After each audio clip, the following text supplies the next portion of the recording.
ఓం నమ శివాయ. మేము కాశీ శనివారం నాటి పొద్దుటే వచ్చాము. కాశీ విశ్వనాథం తాను యమున సరస్వతి గంగా స్నానం చేసాము. అక్కడి నుంచి మళ్ళీ దివ్యేశ్వరంగా వెళ్ళాము. అక్కడ స్నానాలు చేసాము. అమ్మవారిని దర్శనం చేసుకున్నాం. మళ్ళీ అయోధ్య వెళ్ళాము. రాములు వారు, ఆంజనేయ స్వామి, సీతమ్మ తల్లి అందరూ దర్శనం చేసుకున్నాం. మళ్ళీ కాశీ వచ్చాము. మరి వారల సమ్మ దగ్గరికి వెళ్ళాము. ఒక డ్యామ్ దావత వారాహి మాత దగ్గరికి వెళ్ళాము. దేవత అక్కడికి వెళ్ళాము. అన్ని దర్శనాలు చేసుకున్నాం.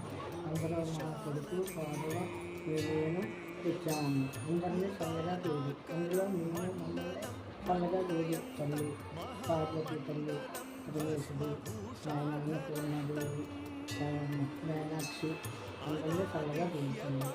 నేను, అన్నయ్య గారు, మా వదినమ్మ, మా అమ్మగారు కాశీ యాత్రకు 9వ తారీఖు విజయవాడ నుండి బయలుదేరి కాశీ చేరుకోవడం జరిగింది.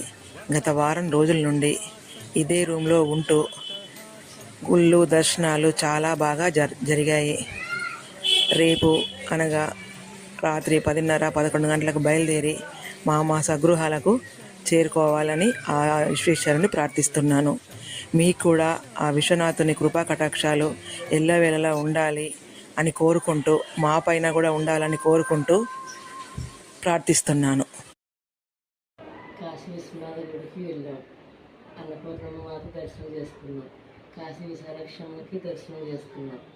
తర్వాత అయోధ్య వెళ్ళాం. రాముల వారిని దర్శనం చేసుకున్నాం. అక్కడ అన్ని గుళ్ళన్నీ చూసాం. ఆంజనేయ స్వామి గుడికి టెంపుల్కి వెళ్ళొచ్చాం.